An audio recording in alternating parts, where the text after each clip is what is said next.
ফুল গাছ দেখতে কার না ভালো লাগে। গাছ ভালোবাসে না এমন মানুষ খুঁজেই পাওয়া যাবে না। নয়নতারা গাছের সাথেই এই ক্যারেটটি রাখা ছিল। নয়নতারা গাছটি থেকে বীজ পড়ে নিজে নিজেই অনেক ছোট ছোট চারা হয়েছে।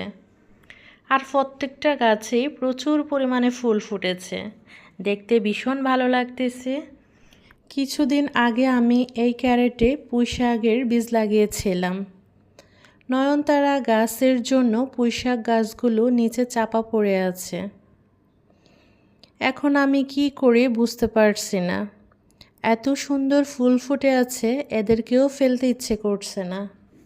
হাওয়াতে গাছগুলো কত সুন্দর দোল খাচ্ছে, দেখে মনেরও শান্তি, চোখেরও আরাম। আজ এই পর্যন্তই। সবাই সুস্থ থাকবেন, ভালো থাকবেন। আল্লাহ হাফেজ।